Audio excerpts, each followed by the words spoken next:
தேனி மாவட்டம் அல்லி நகரத்தில் வைக்கப்பட்டுள்ள பாரதி ராஜாவின் உடலுக்கு தற்போது நடிகை சுஹாசினி அஞ்சலி செலுத்தியிருக்கிறார். அது தொடர்பான காட்சிகளை தற்போது நாம் பார்த்து வருகிறோம். தெலுங்கு திரைத்துறையில் தன்னை அறிமுகப்படுத்தியவர் பாரதி ராஜாதான் என்று சுஹாசினி அஞ்சலி செலுத்திய பிறகு செய்தியாளர்கள் சந்திப்பில் தெரிவித்திருக்கிறார். நேற்று சென்னை நீலாங்கரையிலிருந்து இயக்குநர் இமயம் பாரதி ராஜாவின் உடலானது சொந்த ஊரான தேனி மாவட்டம் அல்லி நகரத்திற்கு எடுத்துச் செல்லப்பட்டு பொதுமக்களின் அஞ்சலிக்காக வைக்கப்பட்டிருக்கிறது.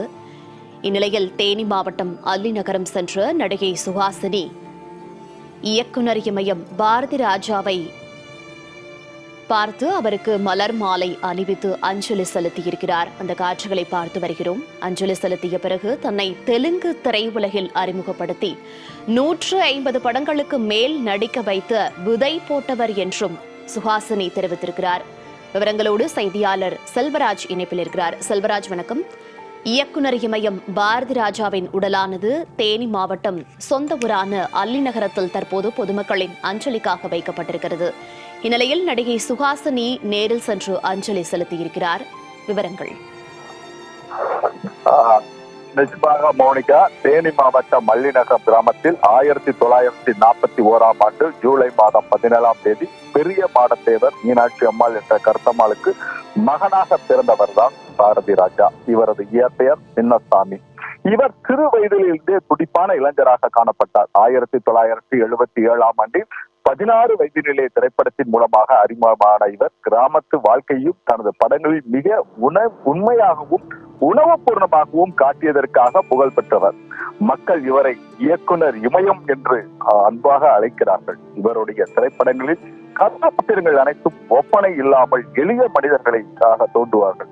2017 ஆண்டு வரை இவர் 6 தேசிய திரைப்பட விருதுகளையும் 4 தென்னிந்திய பிலிம்பேர் விருதுகளையும் 6 தமிழ்நாடு மாநில அரசின் திரைப்பட விருதுகளையும் 1 நந்தி விருது ஆகியவையும் பெற்றுள்ளார். இவர் தெலுங்கு, இந்தி மொழி படங்களையும் இயக்கியுள்ளார்.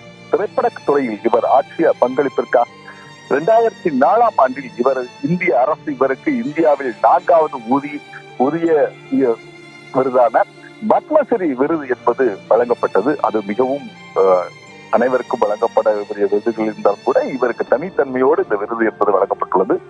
முதல் மரியாதை, வேதம் புதியது, கருத்தம்மா உள்ளிட்ட பல்வேறு படங்களுக்கும் கடல் பூக்கள் உள்ளிட்ட 5 படங்களுக்கான தேசிய விருதையும் வென்றவர் பாரதி ராஜா. இது தவிர அவர் சீதா கோகோ சிலுக்கா என்ற தெலுங்கு திரைப்படத்தையும் தேசிய விருதை வென்றவர். 16 வயதிலேயே அலைகள் ஓய்வுதலை மற்றும் ஈர நிலம் ஆகிய படங்களுக்கான தமிழ்நாடு அரசின் திரைப்பட விருதையும் பாரதி ராஜா வென்றார்.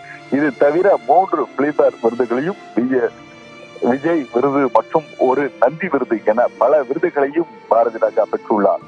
இந்நிலையில் இயக்குனர் இமயம் என சொல்லக்கூடிய பாரதி ராஜா நேற்று உடல்நலக் குறைவால் காலமானார். இவரது பூத உடல் நேற்று சென்னையில் உள்ள நீலாங்கரை வீட்டில் பொதுமக்கள் அஞ்சலிக்காக வைக்கப்பட்டு அங்கு திரைப்பட நடிகர் ரஜினிகாந்த், கமலஹாசன் உள்ளிட்ட பல்வேறு நடிகர்களும் தமிழக முதலமைச்சர் ஜோசப் விஜய் உள்ளிட்ட அரசியல் கட்சி தலைவர்களும் மாலை அணிவித்து மரியாதை செலுத்தினர். இதைத் தொடர்ந்து அவரது உடல் என்பது அவர் சொந்த பண்ணை வீடான தேனி மாவட்டம் உள்ள காட்ரோட் கிராமத்தில் பொதுமக்கள் அஞ்சலிக்காக வைக்கப்பட்டுள்ளது. இன்று காலையில் இருந்தே பொதுமக்கள் தங்கள் அஞ்சலியை செலுத்திக் கொண்டு வருகிறார்கள். இந்த நிலையில் தெலுங்கு திரைப்படத்தில் அறிமுகப்படுத்திய பாரதி ராஜாவை பார்ப்பதற்காக திரைப்பட நடிகை சுஹாசினி நேரில் வந்து தங்கள் அஞ்சலியை செலுத்தினார். அவர் கண்ணீர் விட்டு கதறி அழுதார். இதைத் தொடர்ந்து பாரதி ராஜாவின் மனைவி சந்திரலீலாவிற்கு ஆறுதலும் கூறினார். இதேபோல் அவரது உறவினர்கள் பாரதி ராஜாவின் உடலை பார்த்து கண்ணீர் விட்டு கதறி அளித்தனர். அப்போது கூட சுஹாசினி 150க்கும் மேற்பட்ட படங்களில் நடிப்பதற்கு காரணமாக இருந்த இமயம் தற்போது சரிந்து விட்டது என்றுதான் அவர் பத்திரிகையாளர்களை சந்தித்து தங்கள் செய்தியாளர்கள் சந்தித்து பேட்டி அளித்தார். இது போன்று தொடர்ந்து அந்த கிராமம் மட்டும் இல்லாமல் தேனி மாவட்டத்தில் உள்ள பல்வேறு கிராமங்களிலிருந்தும் மதுரை உள்ளிட்ட பல்வேறு பகுதியிலிருந்தும் பொதுமக்கள் இன்று காலையிலிருந்தே கண்ணீர் மல்க தங்களுடைய அஞ்சலியை செலுத்திக் கொண்டு வருகிறார்கள்.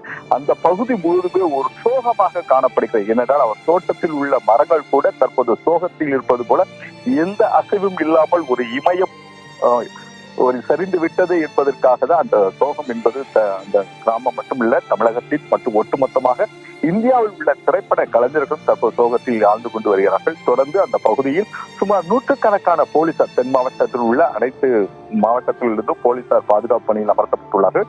தொடர்ந்து பொதுமக்கள் தங்களுடைய அஞ்சலியை செலுத்திக் கொண்டு வருகிறார்கள். மோனிகா, தகவல்களுக்கு நன்றி செல்வராஜ். என்னை தெலுங்குல இன்ட்ரடியூஸ் பண்ணது அவர் தான். அவர்கிட்ட நான் அசிஸ்டன்ட் டைரக்டராகவும் வேலை செஞ்சிருக்கேன். ஈரநிலம் தான் நான் கடைசியா பண்ண படம். கடலோர கவிதைகளோட தெலுங்கு, புதிய வரப்புகளோட தெலுங்குல நான் தான் நடிச்சிருக்கேன். ஒன்னுல சிரஞ்சீவியோட, இன்னொன்னுல நியூ கமர்ஸோட நடிச்சிருக்கோம். நான் தெலுங்குல 150 படம் நடிச்சேன். அதுக்கு காரணம் விதை போட்டது அவர் தான். அவர்கிட்ட இருந்து ஒரு விஷயத்தை நம்ம எடுத்துக்கணும்னா, இளைய சமுதாயம், இளம் இயக்குநர்கள் எடுத்துக்கணும்னா எந்த விஷயத்தை எடுத்துக்கணும் நீங்க? யதார்த்தம், உண்மை. பணத்துக்காக அவர் படம் பண்ணவே இல்லை.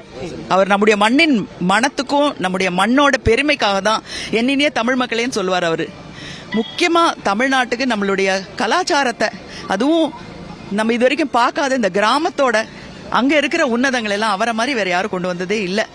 அவர் தான் பெரிய இன்ஸ்பிரேஷன். நன்றிங்க.